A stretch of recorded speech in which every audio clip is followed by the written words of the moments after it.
تو کیا رحمان بھی اپنی شناخت کے لیے شیطان کا محتاج ہے؟ فور لائف سزا دیتے ہیں. تو اگر کوئی سرکشی کے لفظ پر غور نہیں، انسان شر کا رستہ اختیار کرے تو پھر شیطان تو پھر اس کا وجود تو بےمانی ہو جاتا ہے، ابلیس کو تو پھر ریٹائر ہو جانا ہے. اللہ تعالیٰ نے انسان کے اندر نفس کریٹ کر دی تھی، تو شر بھی اللہ تعالیٰ نے بنایا. اگر شر اللہ تعالیٰ نے نہ بنا کے بھیجا ہوتا تو امتحان کس چیز کی؟ ابلیس فرض کریں توبہ کر لیتا ہے، وہ ایک عرصے تک اپنے گناہوں کی سزا جہنم میں بھی کاٹ لیتا ہے، تو الٹیمیٹلی کیا اسے داخل جنت کر لیا جائے گا؟ اگر وہ یار آپ پوچھو. ہاں جی، میرا سوال یہ ہے کہ اگر شیطان کو قیامت تک جو ہے وہ انسان کو بہکانے کی چھوٹ دی گئی ہے تو رمضان میں اسے کیوں قید کر دیا جاتا ہے؟ اللہ تعالیٰ انسان کے نفس کے اور انسان کے دل کے اوپر کیوں نہیں مہر لگا دیتا بجائے کہ وہ شیطان کو قید کر دیتا ہے؟ اس کی کیا ریئلٹی ہے، کیا حقیقت ہے؟ شیطان کو جو مہلت دی گئی ہے وہ مہلت تو قیامت تک اس لیے برقرار رہنی چاہیے کہ انسان کو جو مہلت دی گئی ہے وہ قیامت تک برقرار ہے. یعنی انسان کے ساتھ معاملہ یہ نہیں کیا گیا کہ خاص دور کے بعد اب انسان سے اختیار چھین لیا جائے گا. قیامت تک جتنے انسان پیدا ہوں گے ان سب کے پاس ارادہ بھی ہے، ان سب کے پاس اختیار بھی ہے. جب ارادہ و اختیار ہے تو اپنا ارادہ و اختیار استعمال کریں گے. ارادہ و اختیار اچھا بھی استعمال کریں گے، برا بھی استعمال کریں گے. برا استعمال کریں گے تو اس پر انسانوں میں سے جو لوگ سرکش ہو چکے ہیں وہ بھی اثر انداز ہوں گے، جو جنات میں سے سرکش ہو چکے ہیں وہ بھی اثر انداز ہوں گے. یہ اثر انداز ہونے کا عمل بعد کے زمانے میں ہوتا ہے. اب یہ دیکھیے کہ یہ جو بعد کا عمل ہے اس کو اللہ تعالیٰ روک بھی دیتے ہیں بعض اوقات. چنانچہ رمضان کے مہینے میں بعد کا عمل روکا جاتا ہے. آپ کے نفس کو روک دیا جائے تو پھر تو آزمائش ختم ہو گئی، امتحان ہی ختم ہو گیا. یعنی ایک سپورٹ کھینچ لی جاتی ہے، جو برائی کے حق میں موجود ہے وہ کھینچ لی جاتی ہے، لیکن جو اچھائی کے حق میں سپورٹ ہے یعنی فرشتوں کی سکینت وہ رمضان میں بھی باقی رہتی ہے. اسلام میں ڈفرینٹ فرقے جو ڈفرینٹ کنسیپٹ دیتے ہیں اسلام کے بارے میں، تو ہم اپنے شعور کو استعمال کر کے کیسے ڈیسائیڈ کر سکتے ہیں کہ کون ٹھیک ہے؟ یہ بات یہ ہے کہ یہ جو سیکٹس یا فرقے ہیں یہ وجود میں کیسے آئے؟ شعور کو استعمال کرنے سے آئے. یعنی انسان اپنے شعور کو استعمال کرتا ہے تو کسی چیز کو سمجھنا چاہتا ہے تو اس میں غلطی بھی کھا جاتا ہے. بعض اوقات نیک نیتی سے غلطی کھاتا ہے، بعض اوقات تعصب کی وجہ سے غلطی کرتا ہے، بعض اوقات جذبات سے مغلوب ہو کے غلطی کرتا ہے. تو آپ اپنے شعوری سے اس کی غلطی اس پر واضح بھی کرتے ہیں. یعنی یہ فرقے اور یہ جو گروہ آپ کے یہاں بنے ہوئے ہیں یہ اس وقت ایک مصیبت بنتے ہیں جس وقت تعصبات میں مبتلا ہو جاتے ہیں. ورنہ انسان سوچتا ہے تو اس میں مختلف زاویہ ہے نظر وجود میں آ جاتے ہیں. ابھی دیکھیے ہم سب لوگ بات کر رہے ہیں، ہم انسان ہیں، ہمارے ماں بہن بہت سی چیزوں میں اختلاف ہوگا، تو یہ کیا کوئی قابل مذمت چیز ہے؟ یہی تو انسان کا شرف ہے. جب آپ اس اختلاف کو اپنے تعصب کی وجہ سے چھوڑنے کے لیے تیار نہیں ہوتے، سرکشی پر اتر آتے ہیں، صحیح بات بھی نہیں سنتے کسی دوسرے کی اور باہمی احترام کے جذبے سے خالی ہو جاتے ہیں، تب یہ خرابی کا باعث بنتا ہے. تو انسان کا شعور ہی ہے جس کو استعمال کر کے مختلف آراء بنتی ہیں، اس سے پھر مختلف گروہ وجود میں آتے ہیں. انسان کا شعور ہی ہے جس کو استعمال کر کے آپ ان گروہوں کی غلطی بھی واضح کر سکتے ہیں. دیکھیے رسول اللہ صلی اللہ علیہ وسلم نے کتنی خوبصورتی سے یہ بات بیان کر دی کہ اگر آپ کو صحیح بات کو جاننا ہو تو آپ کے لیے کرائیٹیرین معیار کیا ہے. آپ نے فرمایا میری امت میں بھی بے شمار گروہ بن جائیں گے جیسے بنی اسرائیل میں بنے، لیکن وہ آدمی جو حقیقت کو جاننا چاہے اس کے لیے معیار کیا؟ آپ نے فرمایا ما انا علیہ واصحابی. وہ صرف تھوڑی سی زحمت کر کے دین کے بارے میں جب کوئی مسئلہ پیش ہو تو یہ معلوم کر لے کہ میرا اور میرے صحابہ کا طریقہ کیا تھا. کتنا واضح معیار ہے. اگر آپ اپنے عقلی گدے لگاتے رہیں گے، اگر آپ ادھر ادھر کی باتیں سنتے رہیں گے، کہانیوں کی تحقیق کرنے کے لیے تیار نہیں ہوں گے تو پھر ظاہر ہے کہ فرقے بھی بنے گے، گروہ بھی بنے گے. آپ تھوڑی دیر کے لیے توقف کر کے معلوم کر لیں کہ اللہ کا پیغمبر جو بات کہہ کے گیا تھا وہ بات کیا تھی. لیکن مسئلہ یہ ہے کہ مسلمانوں کا ہر فرقہ دوسرے فرقے کو شیطان کا پیروکار قرار دیتا ہے، جس سے جو اسلام کی وحدانیت ہے وہ پارا پارا ہو جاتی ہے. تو اس کا کوئی حل نہیں ہے؟ اس کا حل تعلیم ہے. دیکھیے یہ کیوں کرتے ہیں لوگ، اس کی وجہ یہ ہے کہ ہمارے اوپر جہالت کا غلبہ ہو چکا ہے. مسلمانوں کا بنیادی مسئلہ، ہمارے یہاں تو لوگ بہت سیاسی مسائل بیان کرتے ہیں، کوئی فلسطین کا مسئلہ بیان کرے گا، کشمیر کا مسئلہ، کوئی امریکہ کو گالیاں دے گا، کسی کو. اصل میں ہمارا مسئلہ کیا ہے؟ ہمارا مسئلہ غربت اور جہالت ہے. غربت اور جہالت کے خلاف اگر ہم جنگ نہیں کرتے، جہاد نہیں کرتے تو اسی طرح کی پستی میں گرے رہیں گے. آپ جب لوگوں کو تعلیم دیتے ہیں تو ان کے اندر رفت پیدا ہوتی ہے، وہ اختلافات کے اسباب سمجھتے ہیں، پھر وہ اس کے بعد میوچل ریسپیکٹ کے ساتھ، باہمی احترام کے ساتھ. فرقے تو پھر بھی نہیں ختم ہوئے نا؟ نہیں، فرقے ختم ہو جاتے ہیں، مکاتب فکر رہ جاتے ہیں. جس وقت آپ تعلیم عام کر دیتے ہیں تو اس کے بعد یعنی مغرب میں آپ یہ دیکھیے کہ فلسفے میں، سائنس میں کیا نقطہ ہے نظر ختم ہو گئے. ایسا نہیں ہے، ایسی فضا بن گئی ہے کہ لوگ ایک دوسرے کو گالیاں نہیں دیتے، ایک دوسرے کی بات سنتے ہیں، باہمی احترام کے ساتھ ایک دوسرے کی بات سنتے ہیں. میں آپ سے اختلاف کر رہا ہوں، اختلاف کرنے کے بعد ہم ہنستے ہوئے اٹھ کے چلے جائیں. ایک چائے کے کپ پہ اکٹھے ہوں، اختلاف کریں اور یہ کہہ کے اٹھ جائیں کہ ہم اختلاف کرنے کے لیے بیٹھے تھے، نہیں اطمینان ہوا، نہیں اتفاق ہوا، کیا فرق پڑتا ہے؟ تو اگر ہمارے اندر یہ تعلیم اور تربیت پیدا ہو جائے. اس وقت صورتحال کیا ہے؟ اس وقت صورتحال یہ ہے کہ شیطان نے بھی تو اختلاف ہی کیا تھا نا. نہیں، شیطان نے اختلاف نہیں کیا، سرکشی کی ہے. یعنی اختلاف تو اس وقت تک تھا کہ اس نے ایک سوال کر لیا. دیکھیے اختلاف تو انسان کو کرنے کا حق ہے، لیکن اختلاف کرنے والا آپ اس دیکھیے پورا وہ واقعہ کتنی خوبصورتی سے قرآن نے بیان کیا. اختلاف فرشتوں نے کیا. اللہ تعالیٰ نے اس اختلاف کے بعد یہ نہیں کیا کہ ڈانٹ دیا ہو، نہیں اپنی فرشتوں نے کیا اختلاف کیا تھا؟ یعنی انہوں نے یہ کہا نا کہ آپ زمین پر اگر ایک صاحب اقتدار مخلوق بنانے والے ہیں تو فساد پیدا ہو جائے گا. اور صرف یہ بھی تو کہا جاتا ہے کہ شیاطین کو انسان سے 2000 سال پہلے بنایا گیا تھا اور وہ بھی صاحب ارادہ اور صاحب اختیار تھے, تو کیا انہوں نے فساد کریٹ نہیں کیا جتنا انسانوں نے کیا؟ بات یہ کہ جنات کے اندر بھی فساد پیدا ہوا اور فرشتوں کے سامنے ان کی بھی تصویر موجود تھی. وہ یہ جانتے تھے کہ ان کے اندر بھی فساد کے آثار موجود ہیں, لیکن کیوں ہے؟ اس لیے کہ ارادہ و اختیار دیا گیا ہے. آدم کو بھی جب ارادہ و اختیار دے کے زمین کی بادشاہی دینے کا اعلان کیا گیا تو انہوں نے اختلاف کیا, لیکن بڑے ادب کے ساتھ اختلاف کیا, اپنی بات پیش کی. اللہ تعالیٰ نے اس کے جواب میں ڈانٹ نہیں دیا ان کو, پوری اپنی اسکیم کی وضاحت کی. جب پوری اسکیم کی وضاحت کی تو دیکھیے انہوں نے اس کے اوپر کیا کہا. انہوں نے کہا بات سمجھ میں آ گئی. ابلیس نے یہ بات نہیں مانی. اس کو بتایا گیا کہ اس وقت تمہیں ایک امتحان میں ڈالا گیا تھا. وہ امتحان کیا تھا کہ تم اپنی انانیت کے تابع ہوتے ہو یا برتر خداوند کے حکم کی پیروی کرتے ہو. تمہیں اپنی بڑائی تو یاد رہی, خدا کی بڑائی یاد نہیں رہی. اس غلطی پر جب اسے متنبع کیا گیا تو یہ بھی ہو سکتا تھا کہ وہ مزید سوال کر لیتا, یہ بھی ہو سکتا تھا کہ وہ اپنا اشکال پیش کرتا. اس نے کہا کہ نہیں, اچھا اب مجھے ذلت میں ڈالا گیا ہے, میں اس ذلت کا بدلہ لوں گا اور قیامت تک سرکشی کے مقام پر کھڑا رہوں گا. تو یہ فیصلہ ہے اس کا جس کے بعد وہ اللہ کی رحمت سے محروم ہوا ہے. اسی طرح انسان کا معاملہ ہے. آپ کو غلطی لگی, مجھے غلطی لگی, میری غلطی مجھ پر واضح کی گئی. اس کو دیکھیں قرآن مجید نے خود سورہ نساء میں بیان کیا ہے. یہ بتایا ہے کہ وہ لوگ جو کسی وقت جذبات سے مغلوب ہو کر بڑے سے بڑے گناہ کا ارتکاب کر لیتے ہیں, یا ملون السوء بجہالہ, پھر اس کے بعد ان کو فوراً احساس ہوتا ہے کہ انہوں نے غلطی کر لی. اللہ نے یہ اپنے اوپر لازم کر رکھا ہے کہ بڑے سے بڑے گناہ کو بھی معاف کر دے. ٹھیک, تو آپ نے رویہ کیا اختیار کیا؟ اگر رویہ سرکشی کا ہے تو پھر یہ ہے کہ آپ کے دل میں ہمدردی کے جذبات پیدا ہو سکتے ہیں, لیکن کسی سرکش انسان کے لیے ہمدردی کے جذبات نہیں ہونے چاہیے. یعنی ہمارے یہاں بھی یہی صورتحال ہے کہ جس وقت کوئی آدمی سرکشی کے ساتھ قانون کی آنکھوں میں ناکے ڈال کر قانون توڑنے کی کوشش کرتا ہے, مقابلے میں کھڑا ہو جاتا ہے, اس کے بعد آپ کہتے ہیں کہ اس کو سخت ترین سزا دی جائے یا انتہائی سزا دی جائے, ورنہ تو افوا درگزر کے بہت سے مواقع ہوتے ہیں.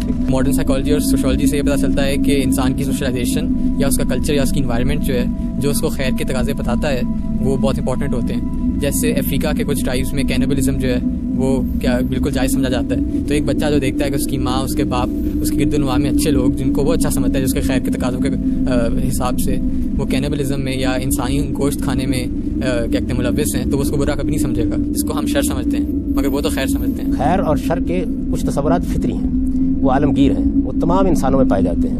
کچھ چیزیں ایسی ہیں کہ جو سماجی اخلاقیات سے پیدا ہوتی ہیں. سماجی اخلاقیات اصل میں ان ایبسولوٹ یا مجرد تصورات کے بعد پیدا ہوتی ہیں. ان میں تبدیلیاں آتی رہتی ہیں, معاشرے کے لحاظ سے تبدیلیاں آتی رہتی ہیں, تمدن کی ترقی کے ساتھ تبدیلیاں آتی رہتی ہیں. ایبسولوٹ تقاضے اسی وجہ سے جاننے کی ضرورت پیش آتی ہے کہ وہ ہیں کیا. وہ مجرد تقاضے جو ہیں اسی وجہ سے قرآن مجید نے ان کو لسٹ کر کے الگ بیان کر دیے. جو ان کی بلبوتے پر اخلاقیات پیدا ہوتی ہے اس میں اختلاف بھی ہو جاتا ہے, اور اسی وجہ سے پیغمبروں کی ضرورت پڑتی ہے تاکہ ان کو بھی متعین کر لیا جائے. دوسری چیز یہ ہے کہ میں نے بار بار آپ کو یہ توجہ دلائی کہ انسان کے پاس ارادہ اور اختیار ہے. ارادے اور اختیار کو انسان غلط استعمال کرتا ہے. غلط استعمال کرنے کے نتیجے میں ایسی نوبت بھی آ جاتی ہے کہ اس کی فطرت بالکل مسخ ہو کے رہ جاتی ہے. چنانچہ آپ دیکھیے کہ بہت سے ایسے لوگ ہوں گے بڑی انہوں نے نیکی سے خیر سے ابتدا کی ہوگی, بری صحبت میں پڑے, بتدریج صورتحال یہ ہو جاتی ہے کہ پھر وہ انسانوں کا خون پی رہے ہوتے ہیں اور ان کو احساس نہیں ہوتا کہ وہ یہ کام کر رہے ہیں. آپ دیکھیں ہمارے معاشرے کے اندر بہت سے مجرم ایسے ہیں, لیکن وہ جو بنیادی اخلاقیات اندر ہیں ان کا امتحان کیا ہے؟ ان کا امتحان یہ ہے کہ یہ تو ہو سکتا ہے کہ وہ کسی دوسرے کا خون پی لیں, لیکن جب انہیں بتایا جائے کہ ہم تمہارا خون پینے کا فیصلہ کر رہے ہیں, اس موقع پر اندر جاگ اٹھتا ہے. جن لوگوں کو آپ کہتے ہیں نا کہ وہ یہ کرتے ہیں, آپ یہ دیکھیں وہ اپنے ساتھ وہ کرانے کے لیے تیار نہیں ہوتے. انسان کی فطرت میں کچھ تو فطری اخلاقیات ہیں, کچھ ان فطری اخلاقیات سے انفر کر کے استنباط کر کے سماجی اخلاقیات پیدا ہوتی ہیں. سماجی اخلاقیات بدلتی رہتی ہیں. مثلا بزرگوں کے معاملے میں ادب کا طریقہ اختیار کرنا ہے, یہ تو ایک اعلیٰ ترین قدر ہے. آپ بھی مانتے ہیں, میں بھی مانتا ہوں, ساری انسانیت مانتی ہے. ہمارے آج سے 50 سال پہلے اس نے سماجی اخلاقیات کی یہ صورت اختیار کر لی تھی کہ آپ کسی بڑے کے سامنے یا بزرگ کے سامنے سر ننگے نہیں جائیں گے. یہ تبدیل ہو گئی. اس کی وجہ یہ کہ یہ اصل میں اس کی مینیفیسٹیشن تھی. اصل قدر اپنی جگہ موجود ہے. ہو سکتا ہے آج ادب اور احترام کے نئے اسالیب وجود میں آ جائے. تو یہ انسانی تمدن میں ہوتا رہتا ہے. عام طور پر ہمارے ماہرین سماجیات, عمرانیات اور ماہرین نفسیات جو غلطی کرتے ہیں وہ اصناف کی کیٹیگرائزیشن کی غلطی ہے. یعنی وہ فطری اخلاقیات اور سماجی اخلاقیات میں فرق نہیں کرتے. فطری اخلاقیات ناقابل تغیر ہیں, عالمگیر ہیں, ہمیشہ سے ہیں, ہمیشہ رہیں گی. سماجی اخلاقیات ان سے پیدا ہوتی ہیں, ان کی بنیاد پر اٹھتی ہیں, وہ تبدیل ہوتی ہیں. جس طرح پازیٹیو چارج اپنی شناخت کے لیے نیگیٹو چارج کا محتاج ہوتا ہے, تو کیا رحمان بھی اپنی شناخت کے لیے شیطان کا محتاج ہے؟ دیکھیے بات یہ ہے کہ رحمان اپنی شناخت کے لیے کسی چیز کا محتاج نہیں ہے. رحمان تو اپنی تخلیقی فعالیت کا اظہار کر رہا ہے. وہ خالق ہے, اس سے تخلیق کا ظہور ہو رہا ہے. کیونکہ اس کے اندر رحمت کے دائیات موجود ہیں, اس لیے وہ بڑی سے بڑی اعلیٰ مخلوقات پیدا کرتا چلا جا رہا ہے. ان مخلوقات میں اس نے فیصلہ کیا کہ کچھ ایسی ایسی مخلوقات بھی پیدا کرے گا جن کو ارادہ اور اختیار دے گا. ارادے اور اختیار کے نتیجے میں شیطان وجود میں آتے ہیں, اور ارادے اور اختیار کے نتیجے میں انبیاء علیہ السلام وجود میں آتے ہیں. تو یہ چیز تو اصل میں اللہ تعالیٰ کے تخلیقی عمل کا ایک ناگزیر نتیجہ ہے. اس میں خدا کی شناخت کے احتیاج یا اس کا محتاج ہونے کا کوئی سوال نہیں ہے. وہ اس سے بالا تر ہے. وہ تو یہ کہتا ہے کہ تم میری آیات کا کیا شمار کرو گے؟ اگر سارے تمہارے سمندر روشنائی بن جائیں اور سارے درخت قلم بن جائیں تو میری دنیاؤں کا تم احاطہ نہیں کر سکتے. ابھی تو ہمارا حال یہ ہے کہ یہ تھوڑی سی ہم نے سائنسی جدوجہد کی ہے پچھلے 200 سال میں, تو معلوم ہوا کہ اس کائنات کے اندر یہ ہماری زمین جس میں ہم بڑی چیز سمجھتے تھے یہ ایک ذرہ ناچیز ہے. ہم صاحب مسئلہ یہ کہ اب اگر ہر طرف رحمان کا ظہور ہو, شیطان ہو ہی نہ, تو پھر ہم برائی کو کس کے کھاتے میں ڈالیں گے؟ یہ بات یہ ہے کہ اگر رحمان کا ہر طرف ظہور ہو, جیسے کہ مجھے توقع ہے کہ جنت میں ہو جائے گا, تو اس موقع کے اوپر اب برائی ہوگی نہیں, اس لیے اس کو کسی کھاتے میں ڈالنے کی ضرورت نہیں ہوگی. اس کا مطلب ہے دنیا میں اسٹیبلٹی کے لیے شیطان اتنا ہی ضروری ہے جتنا رحمان. اختیار کے استعمال اور اس امتحان کے لیے جس میں انسان کو ڈالا گیا ہے اس میں یہ ضروری تھا کہ آپ کے اندر یہ صلاحیت رکھی جائے کہ آپ برائی کر سکیں. یعنی ہمارے اندر جو صلاحیت ہے برائی کرنے کی وہ شیطان ہے. آپ کے اندر جو صلاحیت ہے برائی کرنے کی وہ آپ کے نفس کا داعیہ ہے. شیطان تو اصل میں یا ہم بنتے ہیں یا جنات بنتے ہیں. شیطان اس کو نہیں کہتے ہم, ہمارے نفس کے اندر اللہ تعالیٰ نے اس کو دیکھے کیسے بیان کیا, بتایا وَنَفْسٍ وَمَا سَوَّاهَا فَأَلْهَمَهَا فُجُورَهَا وَتَقْوَاهَا. میں نے انسانی نفس کو, انسانی شخصیت کو تشکیل دیا, میں نے اسے بنایا, اور جب اس کو نیک سک سے درست کیا تو اس کے اندر یہ صلاحیت رکھ دی کہ یہ چاہے تو خیر کا راستہ اختیار کرے, چاہے تو شر کا راستہ اختیار کرے. قاضی صاحب یہاں سے ہم آپ کی بات کو آگے بڑھائیں گے, لیکن ناظرین اس سے پہلے وقت تو ایک چھوٹے سے بریک. برائی کرنے کے لیے ہمیشہ شیطان کی سپورٹ کی ضرورت ہے, یا صرف جو اس کا ارادہ ہے, جیسے کہ آپ نے کہا کہ آپ برا ارادہ کر لیں, تو کیا وہ صرف اس کے ذریعے وہ برا عمل کر سکتا ہے یا اسے شیطان کی ضرورت ہوتی ہے؟ اس کا بہت اچھا موقع اس وقت ملتا ہے جب آپ رمضان کے مہینے میں برائی کرتے ہیں. دیکھیے اللہ تعالیٰ کہتے ہیں کہ میں شیطان کو تو بند کر دیتا ہوں, جنات کو میں کسی قسم کے بھی وسوسے ڈالنے سے روک دیتا ہوں, اس کے باوجود برائی ہوتی ہے. تو اس کا مطلب یہ ہے کہ برائی کا منبع اور شر کا منبع خود آپ کا ارادہ و اختیار ہے. جب آپ اسے غلط استعمال کرتے ہیں تو شر پیدا ہونا شروع ہو جاتا ہے. ایسا بات یہ کہ مولانا مودودی اپنی تفہیم القرآن میں لکھتے ہیں کہ شیطان صرف اور صرف انسان کے اندر وسوسہ ڈالنے کی قوت رکھتا ہے, کسی کو جسمانی طور پر بیمار نہیں کر سکتا. تو پھر یہودی جادوگر لبید بن عاصم نے کس طرح آن حضور کو شیطانی جادو سے جسمانی طور پر بیمار کر دیا؟ یہ دیکھیے بات یہ ہے کہ یہ بات کہ جادو کیا چیز ہے, یعنی جادو ایک نفسی علم ہے. اس میں شیاطین کا دخل بہت بعد میں شروع ہوتا ہے. جادو کی کئی اقسام ہیں, اور آپ جب کسی نفسی علم سے کام لیتے ہیں, جیسے اب پیرا سائیکالوجی آپ کو بہت سی چیزیں بتا رہی ہے جس میں آپ اثر انداز ہو سکتے ہیں, ٹیلی پیتھی ہے اور بہت سی چیزیں ہیں. ان تمام چیزوں میں آپ کے اپنے نفس کی قوتیں اثر انداز ہوتی ہیں. جادو میں بھی عام طور پر انہی قوتوں سے کام لیا جاتا ہے. اس یہودی نے کیا جادو کرنے کی کوشش کی تھی اس کی کوئی تفصیلات ہمیں معلوم نہیں ہے. یہ معلوم نہیں ہے, دن بدن بیمار پڑتے چلے گئے. یہ کہا جاتا ہے کہ ان کی کنگھی کے اوپر جادو ہو گیا. نہیں, یہ تو بہت حد تک دیکھیے بات یہ ہے کہ افسانے ہیں. اتنی سی بات صحیح روایتوں کے اندر بیان ہوئی ہے کہ جادو کرنے کی کوشش کی گئی. دیکھیے یہود کے بارے میں یہ بات قرآن نے بھی واضح کر دی ہے کہ جب انہوں نے دیکھا کہ استدلال کے میدان میں اس دعوت کو شکست نہیں دی جا سکتی, اخلاقی لحاظ سے بھی یہ اتنے برتر لوگ ہیں کہ ان کے مقابلے میں کوئی بات نہیں کہی جا سکتی, تو جس طرح انہوں نے جسمانی نقصانات پہنچانے کے لیے بہت سے منصوبے بنائے, جیسے کبھی بلا کر پتھر لڑکا دیا یا اس طرح کے معاملات کیے, اسی طرح جادوگروں سے بھی مدد لی, جس طرح کے اب بھی ہمارے یہاں لوگ کرتے ہیں. تو جادو کرنے کی کوشش کی گئی, اپنی کوشش میں کامیاب نہیں ہوئے. رسالت میں آپ صلی اللہ علیہ وسلم نے کچھ گرانی سی محسوس کی, اور اس کے بعد روایتوں میں یہ آتا ہے کہ آپ کو اللہ تعالیٰ کی طرف سے تعلیم دی گئی کہ آپ دعا کریں. جب آپ نے دعا کی تو وہ گرانی ختم ہو گئی. اس کو بعد لوگوں نے افسانہ بنا کے اس میں بہت سی تفصیلات کا اضافہ کر دیا ہے. قرآن مجید اس معاملے میں بالکل واضح ہے کہ کسی پیغمبر کو بھی ہرگز اس کے دشمنوں کے ہاتھ میں نہیں دیا جاتا. اللہ تعالیٰ اس کی حفاظت کرتا ہے. قرآن کے الفاظ ہیں واللہ یعصمک من الناس, آپ مطمئن رہیں اللہ تعالیٰ ان انسانوں کے مقابلے میں آپ کی حفاظت کرے گا. تو جو خدا کی حفاظت میں ہو اس کے اوپر کوئی چیز کیسے اثر انداز ہو سکتی ہے؟ وقتی طور پر ایک اثر ضرور ہوا, اللہ کی دعا سے فوراً ختم. ایسا مسئلہ یہ ہے حضرت زکریا بھی تو پیغمبر تھے, انہیں بھی تو ان کے دشمنوں کے حوالے کر دیا گیا. یہ بات یہ ہے کہ اللہ تعالیٰ جس وقت کسی قوم کو سزا دینا چاہتے ہیں اور جس وقت وہ یہ فیصلہ کر لیتے ہیں کہ اب اس قوم کو آخری درجے میں سزا دینی ہے, تو پھر بعض اوقات پیغمبروں کے ساتھ بھی یہ معاملہ ہوتا ہے کہ پھر ان کو حوالے کر دیا جاتا ہے. لیکن وہ بھی صرف نبیوں کو, رسولوں کے معاملے میں یہ کبھی نہیں ہوتا. ٹھیک, آپ پوچھیے. اگر ابلیس کے واقعے کو غور سے دیکھا جائے تو اس میں یہ انڈورس کیا جاتا ہے کہ ڈکٹیٹرشپ ہو, الٹیمیٹ ٹروتھ کا ایک کانسیپٹ ہو, اور اگر کوئی بات کہہ رہا ہے اور آپ اس کو صحیح نہیں سمجھتے تو آپ اس کو سزا دے دیں, بلکہ فار لائف سزا دے دیں. تو اگر کوئی سرکشی کے لفظ پر غور نہیں کیا, سرکشی کا مطلب یہ ہوتا ہے کہ میں نے ایک رائے قائم کی, مجھ پر میری رائے کی غلطی واضح ہو گئی, میں اب بھی اس پہ اصرار کر رہا ہوں, اس کو سرکشی کہتے ہیں. تو اگر مجھ پہ میری رائے کی غلطی واضح نہیں کر سکتا, اگر آپ کی غلطی واضح نہیں ہوئی تو پھر تو آپ استدلال کریں گے نا, آپ بات بیان کریں گے, آپ دوسرے کی بات سننے کے لیے تیار ہوں گے. جب میں اپنے آپ کو انسان سمجھ کر اپنی رائے کا اظہار کر رہا ہوتا ہوں تو میں یہ کہتا ہوں جی میں نے یہ بات اس طرح سمجھی ہے, میرے پاس اس کے یہ دلائل ہیں, میں اپنی بات بیان کر رہا ہوں. یہ چیز جو ہے یہ تو کبھی بھی سرکشی نہیں ہوتی. آپ 10 سال تک اظہار رائے کرتے رہیے, لیکن آپ سمجھنے والے بن کر اظہار رائے کر رہے ہیں. دیکھیے نا, اگر اس طرح کوئی ایک کنٹری کا کوئی رولر ہے جو کہہ رہا ہے کہ میں قرآن کے بیسس پہ رول کر رہا ہوں, اور میں آگے سے یہ کہہ رہی ہوں کہ قرآن عورتوں کی طرف ڈسکریمنیٹری لاز بناتا ہے, اور وہ میری بات نہیں مان رہا, تو ایک پوائنٹ ایسا آئے گا جب میں کچھ ایسا کرنا چاہوں گی کہ اب میں اپنے حقوق کے لیے کچھ کروں بجائے کہ صرف اظہار رائے کرتی رہوں. تو وہ اس کو سرکشی کاؤنٹ کیا جائے گا اور مجھے سزا دے دی جائے گی, یا اس کو کیا کس طرح سے؟ نہیں بھی دنیا کے قوانین بالکل مختلف ہیں. دنیا میں سزا دینے کے لیے ضروری ہے کہ آپ نے کسی جرم کا ارتکاب کیا ہو. اگر آپ مسلمان ہیں اور مسلمان کی حیثیت سے آپ نے اسلام کے کسی قانون کسی قاعدے کی خلاف ورزی کی ہے, تو اس کو خود بتا دیا گیا ہے کہ وہ کیا چیزیں ہیں جس میں آپ کو دنیا کے اندر پوچھا جا سکتا ہے, وہ کیا چیزیں ہیں جن میں خدا ہی پوچھے گا. تو آپ اگر مثال کے طور پر قرآن مجید کی کسی انٹرپریٹیشن کو بیان کرتی ہیں تو آپ کو پورا حق ہے کہ اسے بیان کریں, آپ اس کے دلائل دیں. فرق اس بات سے پڑتا ہے کہ میں ایک اسلامک اسٹیٹ میں رہتی ہوں, یا فرق اس بات سے پڑتا ہے کہ میں مسلمان ہوں یا نہیں؟ کی بات یہ ہے کہ آپ مسلمان ہیں تو آپ سے اس کے لحاظ سے تقاضے کیے جائیں گے. آپ نے اسلام کو چھوڑ دیا ہے تو آپ سے اس کے لحاظ سے بات کی جائے گی. یہ تو سبجیکٹیو ڈیفینیشن ہے, ہو سکتا ہے میں سمجھتی ہوں کہ میں مسلمان ہوں اور کوئی اور سمجھتا ہو کہ میں مسلمان. یہ آپ کو بتانا ہے. اگر آپ کہتی ہیں کہ میں مسلمان ہوں تو پھر آپ سے پوچھا جائے گا کہ آپ جو بات بیان کر رہی ہیں یہ قرآن میں کہاں لکھی ہوئی ہے. آپ سے پوچھا جائے گا یہ بات حدیث میں کہاں لکھی ہوئی ہے. آپ کہتی ہیں میں مسلمان نہیں ہوں, تو پھر استدلال قرآن اور حدیث کی بنیاد پر نہیں ہوگا, پھر عقل عام کی بنیاد پر ہوگا. یعنی مجھے اپنی پوزیشن تو واضح کرنی ہوگی نا. مثال کے طور پر میں نے فیصلہ کر لیا کہ میں فوج میں بھرتی ہو جاؤں گا. جب میں فوج میں بھرتی ہو گیا تو اب پھر میرے اوپر وہ ڈسپلن نافذ ہوگا نا جو فوج کے لیے ہے. میں نکل آتا ہوں وہاں سے, نکل آتا ہوں تو اب ظاہر ہے کہ مجھ پر وہ نافذ نہیں ہوگا. تو اسلامی ریاست کا کیا مطلب ہے؟ اسلامی ریاست کا مطلب یہ نہیں ہے کہ آپ سے آپ کی آزادی چھین لی جائے گی. آپ اپنی رائے دیجئے, آپ اختلاف کیجئے, اپنی انٹرپریشن کو پیش کیجئے. البتہ جو اکثریت کی رائے سے قانون بنا دیا جائے گا وہ نافذ ہو جائے گا, اور اس سے بھی اختلاف کا حق آپ کو حاصل رہے گا. یہ تو دیکھیے کوئی ریاست نہیں چل سکتی. ریاست چلانے کی کیا بنیادیں ہیں؟ یا تو شخصی ہوگا, یعنی کسی ایک شخص کو آپ اختیار دے دیں گے کہ وہ دنیا کا نظم چلائے یا آپ کی ریاست کا نظم چلائے. اسلام اس کا حامی نہیں ہے. وہ تو یہ کہتا ہے کہ ایک جمہوری ریاست ہونی چاہیے, نہ شخصی ہونی چاہیے نہ طبقاتی ہونی چاہیے. دنیا کے اندر اب تک جو حکومت کے نظام وجود میں ہے یا تو شخصی ہوتا ہے, مغلوں کی حکومت قائم تھی. آپ یہ جانتی ہیں کہ اکبر اعظم کا نقطہ نظر اور تھا, اس نے اس کا نفاذ کر دیا.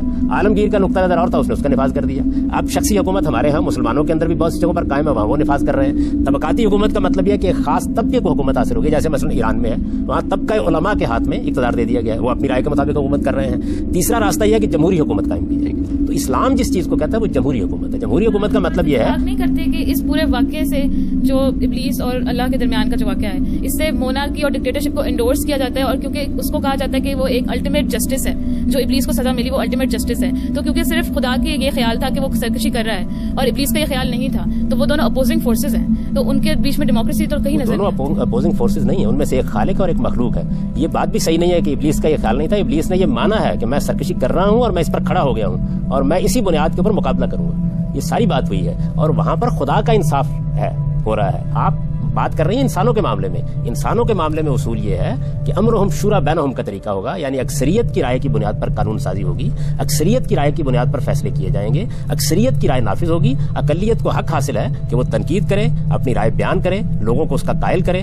کل کو اگر اس کو اکثریت حاصل ہو جاتی ہے تو وہ قانون بن جائے گا. تو دونوں چیزوں کو ملائیے نہیں. ایک دنیاوی قانون ہے, ایک خدا کے ساتھ معاملہ ہے. خدا کے ساتھ جب معاملہ ہوگا تو تب کسی عدالت میں ثابت کرنے کی ضرورت نہیں ہوگی, آپ کا ضمیر خود سامنے کھڑا ہو جائے گا. چاہے انسان خیر کا راستہ اختیار کرے, چاہے انسان شر کا راستہ اختیار کرے, تو پھر شیطان تو پھر اس کا وجود تو بےمانی ہو جاتا ہے. ابلیس کو تو پھر ریٹائر ہو جانا چاہیے. یہ بات یہ کہ جس وقت آپ خیر یا شر کا راستہ اختیار کرتے ہیں تو اس کے بعد انسانوں کے اندر سے بہت سے لوگ آپ پر اثر انداز ہونا شروع ہو جاتے ہیں. ان کو آپ کیا نام دیں گے؟ شیطانی کا نام. ان کے اوپر بھی تو خیر اور شر اثر انداز ہو رہا ہے نا. دیکھیے آپ شیطان کے ذمہ سب کچھ کیوں لگاتے ہیں؟ یعنی شر کا منبع شیطان نہیں ہے. شیطان تو خود نفس کے اندر پیدا ہونے والے میلانات کے غلط استعمال کے نتیجے میں شیطان بنا ہے. میں نے آپ کو بتایا کہ ہم انسانوں کے بارے میں کہتے ہیں کہ یہ شیطان ہو چکا ہے. اب تو اس کو کس نے شیطان بنایا؟ اس کے نفس کے میلانات ہیں. یہ پتا تو ہمیشہ وہاں سے ہوگی, یعنی اس کے اندر جو خیر و شر کی صلاحیت اس پہ اثر انداز نہیں ہو رہا. ابلیس بعد میں اثر انداز ہوگا. یعنی پہلے مرحلے میں تو انسان فیصلہ کرتا ہے. با ارادہ با شعور مخلوق ہونے کا مطلب یہ ہے کہ فیصلہ مجھے کرنا ہے. آپ جائزہ لیں اس بات کا کہ شر کیسے وجود میں آتا ہے. ہمیشہ یا خواہش کا غلبہ ہوگا, یا رغبت کا غلبہ ہوگا, یا جذبات کا غلبہ ہوگا, یا تعصب کا غلبہ ہوگا. ہو نہیں سکتا اس کے بغیر. تو پہلے مرحلے میں تو آپ کے اندر شر پیدا ہوا. جب آپ نے شر کو پیدا کر لیا تو اب دوسرے اثر انداز ہوئے. تو شیطان شر کا منبع نہیں ہے. شر کا منبع اختیار اور ارادے کی صلاحیت ہے جو آپ کے اندر دی گئی. شیطان پھر یہاں پہ کیوں وجود میں ہے؟ جب اللہ تعالیٰ نے انسان کے اندر نفس کریٹ کر دی تھی تو شر بھی اللہ تعالیٰ نے بنایا. اگر شر اللہ تعالیٰ نے نہ بنا کے بھیجا ہوتا تو امتحان کس چیز کے درمیان ہوگا؟ اللہ نے شر نہیں بنایا, اللہ نے آپ کو اختیار دیا. اختیار دینے کے بعد آپ اسے استعمال کریں گے. لفظ اختیار پر غور کیجئے. اختیار کا مطلب یہ ہے کہ وہ غلط بھی استعمال ہو سکتا ہے, صحیح بھی استعمال ہو سکتا ہے. اگر آپ صرف صحیح کام کریں تو اختیار کیا ہوا؟ تو اختیار سے شر پیدا ہوتا ہے. اللہ تعالیٰ کو شر بنانے کی کیا ضرورت ہے؟ اللہ نے تو ایک بڑی اعلیٰ مخلوق بنائی انسان کی صورت میں. اس کو شعور دیا, اس کو ارادہ دیا, اس کو عقل دی, اس کو جذبات دیے, اس کو شاعری کرنے کی صلاحیت دی, اس کو ادب تخلیق کرنے کی صلاحیت دی, اس کو ایسٹیٹک سینس دی, اس کے اندر جمالیات کی اس پیدا کی. اللہ نے تو کمال کر دیا, لیکن آپ کو اختیار دیا. اختیار کو استعمال آپ نے کرنا ہے. آپ غلط استعمال کرتے ہیں. شر اگر ہم کریٹ کرتے ہیں تو آلریڈی ہے یہاں پہ. اگر بجلی ہم نے بنائی تو آلریڈی مطلب وہ تھی اس دنیا میں. دو باتوں کو ملا رہے ہیں. بجلی ایک چیز ہے جس کو آپ نے دریافت کیا ہے. دریافت کیا تو آپ نے جو چیز دی گئی, آپ نے شر دریافت نہیں کیا. ایسا نہیں کہیں پایا جاتا تھا آپ نے نے دریافت کیا ہے. آپ کو اختیار دیا تھا, آپ نے اس کو استعمال کیا, شر وجود میں آ گیا. بات یہ ہے کہ ابلیس ایک ذی ارادہ شخصیت ہے. اب فرض کریں وہ قیامت سے پہلے ارادہ کر لیتا ہے کہ میں توبہ کر لیتا ہوں, اور اب توبہ کا دروازہ ہمیشہ کھلا ہے, تو پھر کیا ہوگا ہم سب؟ یہ بات یہ ہے کہ اگر وہ ایسا کر لے گا تو اللہ تعالیٰ اپنے قانون کے مطابق جو فیصلہ مناسب سمجھیں گے کر لیں گے. ایک مفروض ہے نا جو ایک مفروض ہے نا آپ نے قائم کیا, ہم سب پھر اس کو بخش دیا جائے گا. بات یہ ہے کہ میں تو کوئی فیصلہ کرنے کی پوزیشن میں اس لیے نہیں ہوں کہ اس کے پہلے جرائم کتنے ہیں اس کے لحاظ سے ہی معاملہ کیا جائے گا نا. ہر توبہ لازم نہیں ہے کہ آپ کے پچھلے جرائم کی تلافی کے بغیر آپ کو صاف صاف جنت میں پہنچا دے. مثال کے طور پر ایک آدمی نے قتل کیا ہے, ایک آدمی نے انسانوں کے ساتھ ظلم کیا ہے, ان کا مال لوٹا ہے, وہ اس کی تلافی تو کرتا نہیں, تو توبہ آپ کس کو کہتے ہیں؟ یعنی یہ کوئی آسان کام ہے کہ ایک شخص انسانوں کو بہکانے اور خدا کے مقابل میں کھڑا کرنے پر صدیاں گزار دے, بے شمار انسان دنیا سے رخصت ہو جائے, وہ اس کے تمام تیروں کے ترک سے جتنے تیر نکلے ہوں ان کا ہدف بن کے رخصت ہوئے ہوں, اور اس کے بعد وہ یک کہ توبہ. توبہ کوئی الفاظ کا مجموعہ نہیں ہے. آپ کو اگر انسانوں کی حیثیت سے بھی کسی وقت حقوق العباد کے معاملے میں توبہ کرنی ہو تو وہ محض توبہ کا لفظ ادا کرنے سے نہیں ہوتی, آپ کو تلافی کرنی پڑے گی. اگر آپ نے کسی کا مال لوٹا ہے تو واپس کرنا پڑے گا, کسی کو قتل کیا تو اس سے معافی مانگنی پڑے گی. ابلیس فرض کریں توبہ کر لیتا ہے, وہ ایک عرصے تک اپنے گناہوں کی سزا جہنم میں بھی کاٹ لیتا ہے, تو الٹیمیٹلی کیا اسے داخل جنت کر لیا جائے گا؟ اگر وہ واقعی توبہ کر لیتا ہے, آپ کی بات میں اگر تھوڑی دیر کے لیے مان لوں, اور اللہ اس کے بارے میں یہ فیصلہ کرے کہ اس کو سزا دے کر نکال لیا جائے, تو وہ فیصلہ کرنے کا حق رکھتا ہے. خلاف انصاف نہیں ہے, لیکن یہ ایک مفروض ہے جس پر آپ سوال کر رہے ہیں. دیکھیے بات یہ ہے کہ اللہ تعالیٰ جو کچھ کریں گے انصاف کے ساتھ کریں گے. انہوں نے یہ بتا دیا کہ ظلم کسی حال میں نہیں ہوگا, کسی مخلوق پر بھی وہ ظلم نہیں کرتے, بلکہ اپنے بارے میں یہ کہتے ہیں کہ ما انا بظلام للعبید, میں اپنے بندوں پر ادنا درجے میں بھی کوئی ظلم کرنے والا. ایک آگ ہے, ہم جانتے ہیں کہ میٹر کے باہمی کیمیکل ریئیکشن سے پیدا ہوتی ہے, اس لیے آگ کاز نہیں افیکٹ ہے. تو آگ تخلیق ہے, تو آگ پھر کس طرح شیطان اور جنوں کا کاز ہو سکتی ہے؟ نہیں, وہ مادہ تخلیق ہے. جس طرح میرا مادہ تخلیق جو ہے وہ مادے کی جو ٹھوس چیزیں ہیں, آپ نے تجزیہ کیا نا انسان کا, تو معلوم ہوا کہ اس کے اندر اتنی کیلشیم ہے, لیکن اس کے اندر اتنا لوہا ہے. مٹی کہاں ہے؟ انسان کہتے ہیں نا کہ مٹی سے بنا, کیسے بنا کہتے ہیں مٹی سے؟ اس لیے کہتے ہیں مٹی سے کہ زمین کے جو اجزاء ہیں, یہ ٹھوس مادی زمین کے جو اجزاء ہیں وہی انسان کے اندر پائے جاتے ہیں, اور آگ کے اجزاء جنوں میں پائے جاتے ہیں. شاید یعنی وہ مادہ تخلیق ہے. لیکن مادہ تخلیق کا مطلب یہ ہوتا ہے کہ آپ نے لوہا پکڑا, اس سے آپ نے تلوار بنا دی, لوہا پکڑا اس سے آپ نے چاقو بنا دیا, لوہا پکڑا اس سے آپ نے جہاز بنا دیا. تو مادہ تخلیق کیا ہے آپ کا؟ مادہ تخلیق یہ ٹھوس مادی چیزیں ہیں, یا ان کی انرجی کی فارم ہے, یا لائٹ کی فارم ہے. اس وقت آپ نے جو مادی کائنات کا مطالعہ کیا تو ان تینوں چیزوں کو دریافت کیا, یعنی مادہ ان تینوں حالتوں میں ہوتا ہے. ان تینوں حالتوں سے اللہ تعالیٰ نے 3 مخلوقات بنا دی. ایسا اب آخری سوال یہ ہے کہ خدا, شیطان اور انسان ایک ٹرائنگل بنتا ہے. اس ٹرائنگل کو آپ نے کس طرح سمجھا, اس کے باہمی روابط کو؟ میرے خیال کے مطابق کوئی مطلب مثلث نہیں ہے. خدا خالق ہے اور ہم سب اس کی مخلوقات ہیں. ان مخلوقات میں فرشتے بھی ہیں, ان میں جنات بھی ہیں, ان میں انسان بھی ہیں.